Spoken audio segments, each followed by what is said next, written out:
Welcome to The Explainer. Today, we're unpacking a truly fascinating and honestly profoundly different approach to one of the most complex topics of our time. We're looking at a 2026 academic white paper by Dr. Bichara Sahely, and it's titled Toward Life-Coherent Peace in the Middle East. Now, I want to be crystal clear right out of the gate. We are absolutely not here to take political sides. Zero. Instead, we're going to objectively map out Dr. Sahely's scientific and philosophical framework for how we might actually build a brand new paradigm for peace. But first, we really have to start with this provocative hook. Why does peace in the Middle East seem practically impossible? If you're anything like me, you watch the endless news cycles of tragic, recurrent violence, and you just see the repeated failures of traditional diplomacy.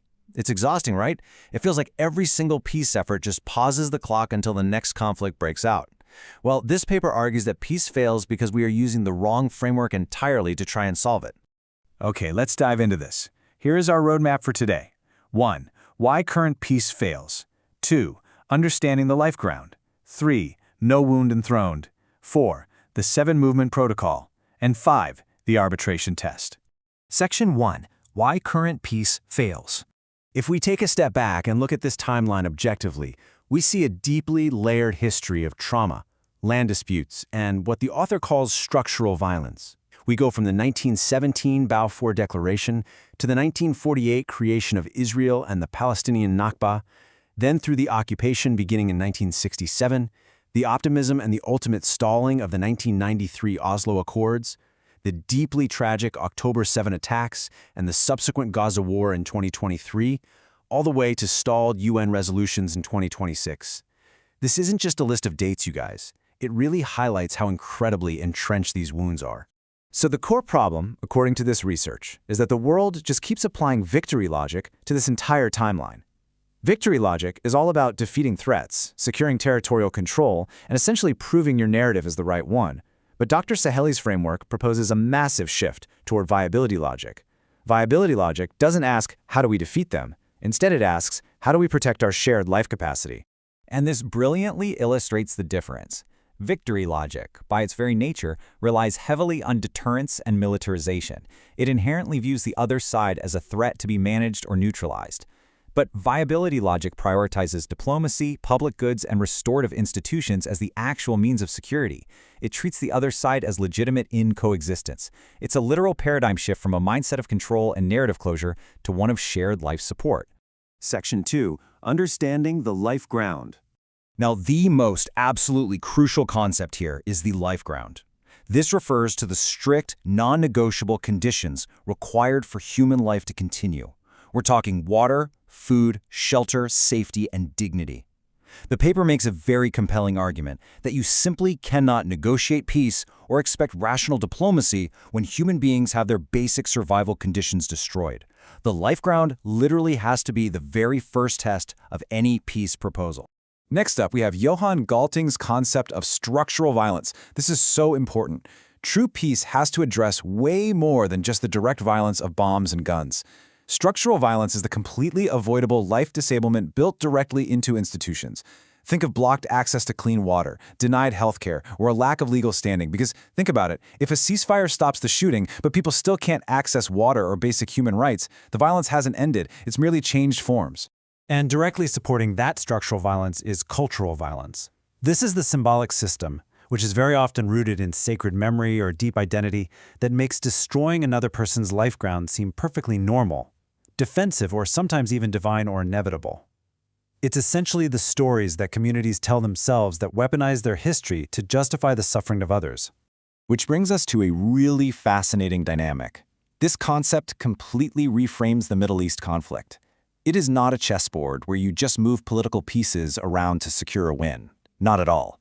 It is a structurally coupled, living field.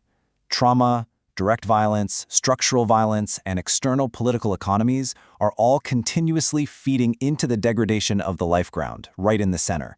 All parties are biologically and ecologically interconnected. You literally cannot poison one part of this field without poisoning the whole shebang. Section 3. No wound enthroned. Let's just pause for a second and listen to this profound, rhythmic refrain. No wound denied, no wound enthroned.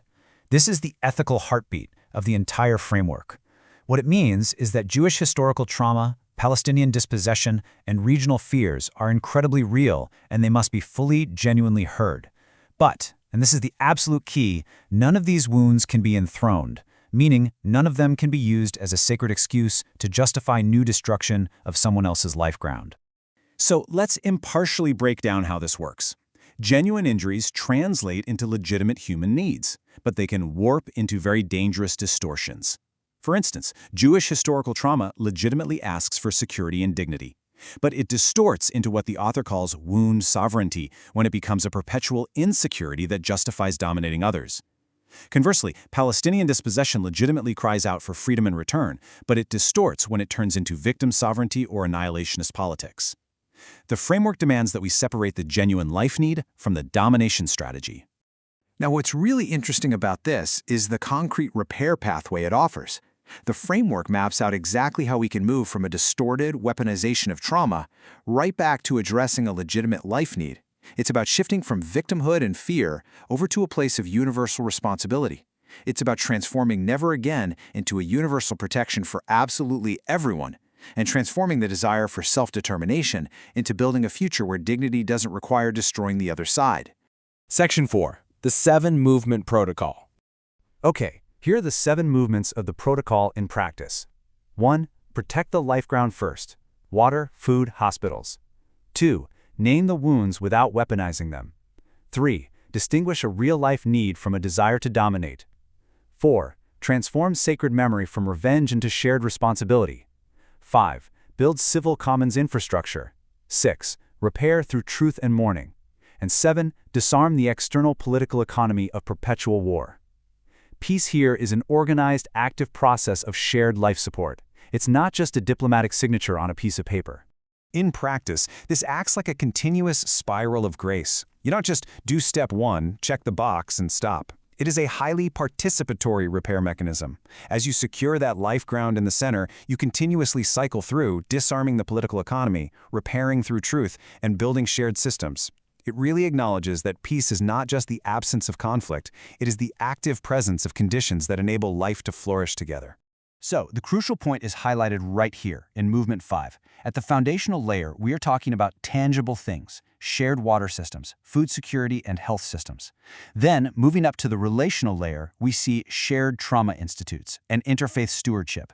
This is the true connective tissue of peace. It converts peace from some abstract diplomatic event into physical, shared systems that make coexistence materially possible. Section 5.